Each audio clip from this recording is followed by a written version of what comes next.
loves, and welcome to my channel. My name is Sima, and today I'll be ringing in the new year with you all by sharing an original short story that I wrote for you.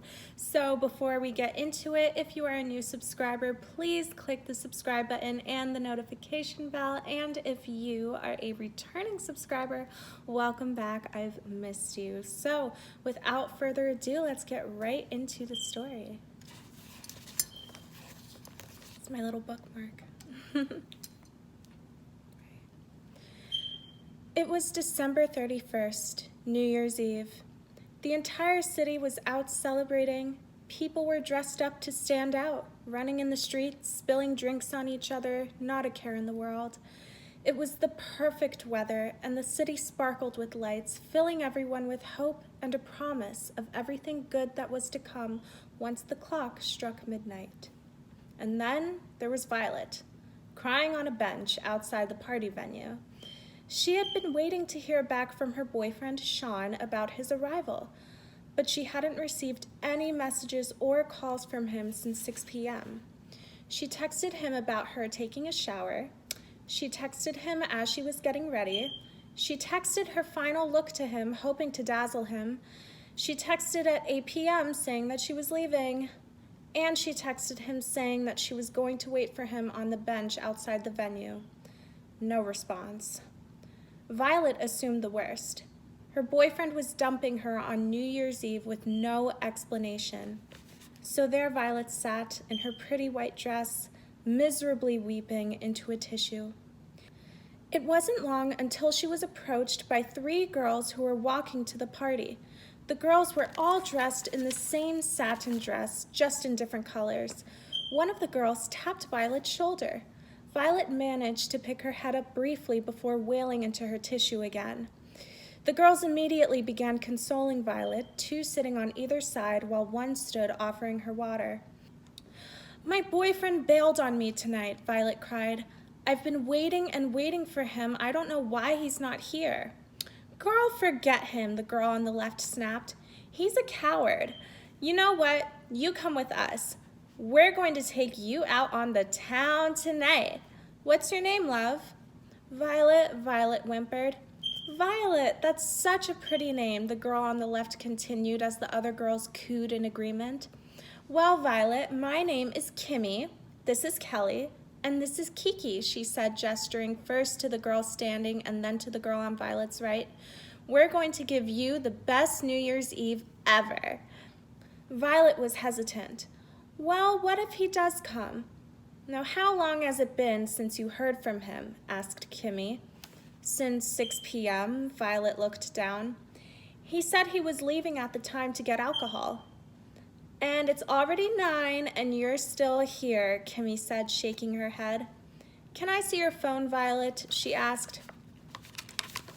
"Sure," Violet said, handing Kimmy her phone.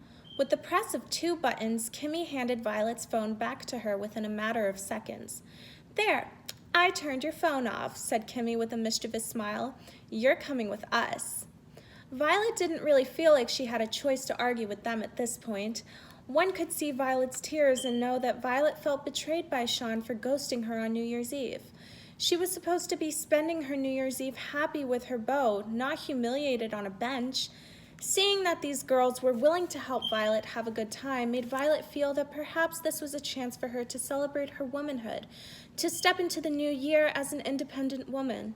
Maybe this was a blessing in disguise, a new opportunity for her. Violet stood up.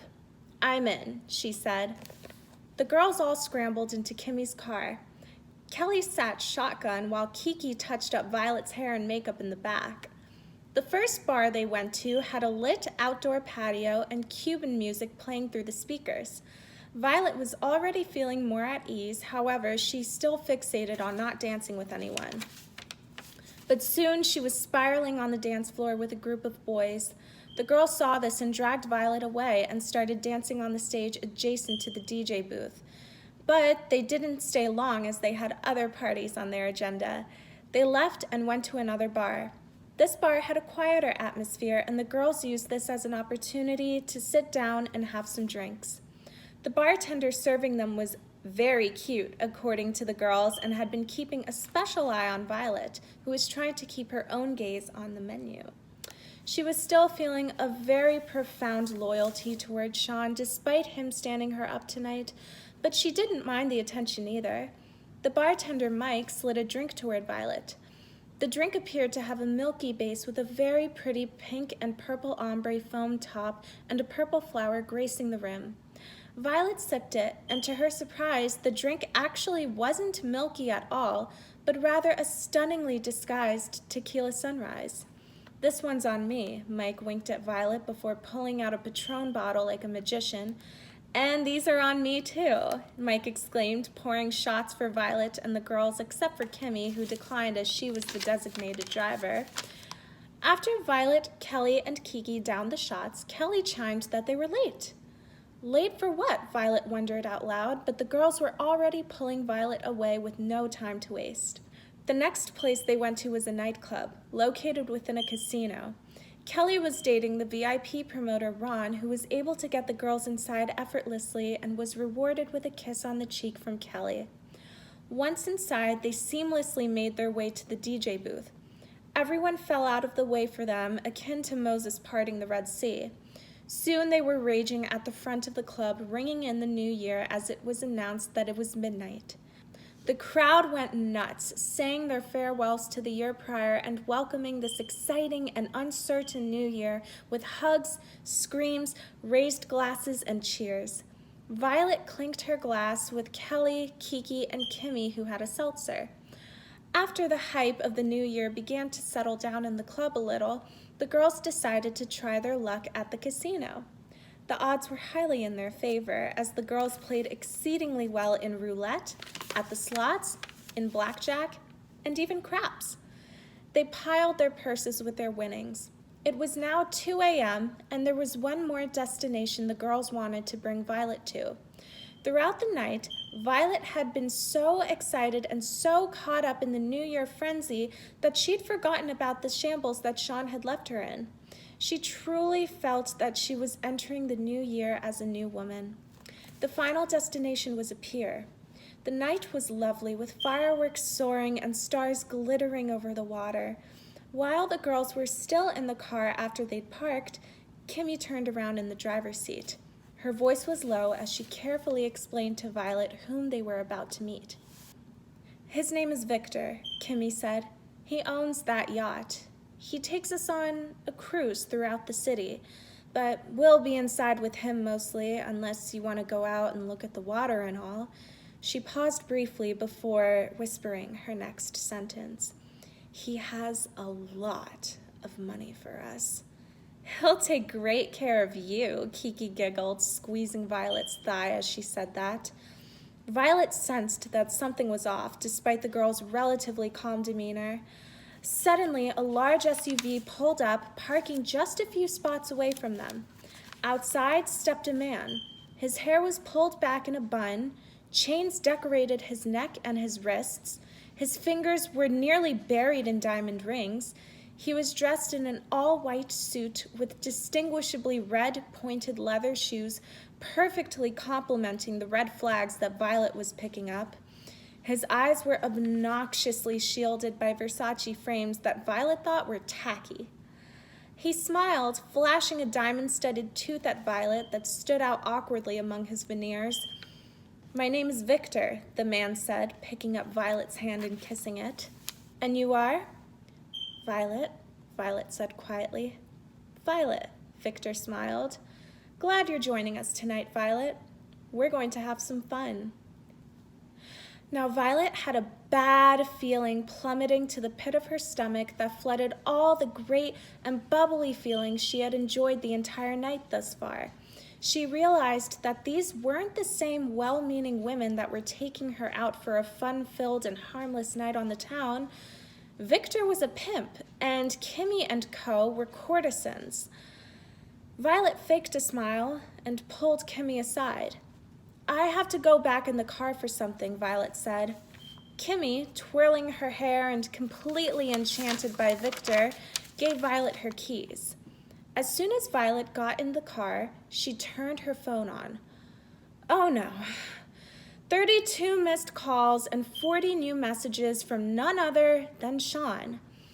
And now there was an incoming call, which Violet picked up immediately.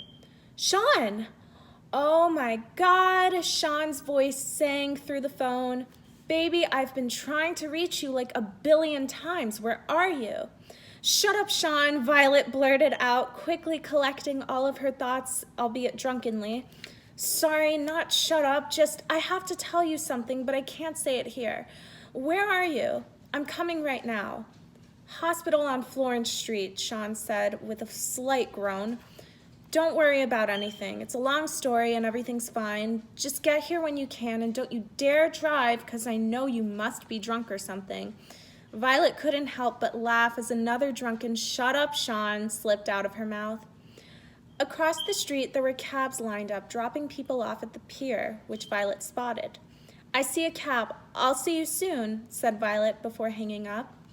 Violet slid out of Kimmy's car through the passenger side, leaving the key on the seat in the unlocked car, and successfully got into a cab. Florence Street, the hospital, Violet bulleted the directions at the driver. Violet felt a mix of emotions, worried, relieved, and excited to see Sean. She felt bad about leaving Kimmy, Kelly, and Kiki with Victor, but had she stayed any longer, who knows what would have happened? Who knows if she'd even be Violet afterward? What if she became like one of the girls? A Kendra, a Kate, or worst of all, a Karen? When Violet arrived at the hospital, her blood pumped through her head as her feet pounded across halls and into elevators until she reached Sean's room. Sean was laying with his hand clutched at his side, and Violet wasted no time kissing him and hugging him as he groaned while hugging her back. Turns out, Sean was on his way to get alcohol when he fell ill to appendicitis and had to be rushed to the hospital promptly, hence why he left Violet hanging tonight. Violet told Sean about her night, about the girls, and about Victor.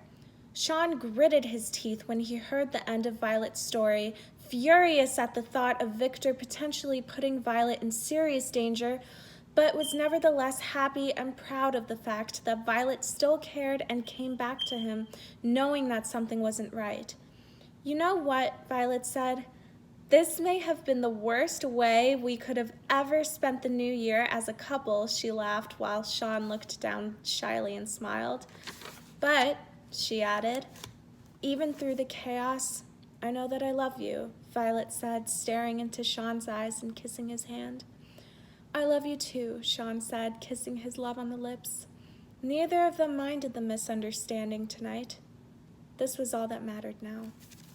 Thank you guys so much for listening to my story and hearing what I have to say. If you enjoyed the story, please give this video a thumbs up and make sure you guys hit that subscribe button and the notification bell so you never skip a beat. I love you guys and Happy New Year.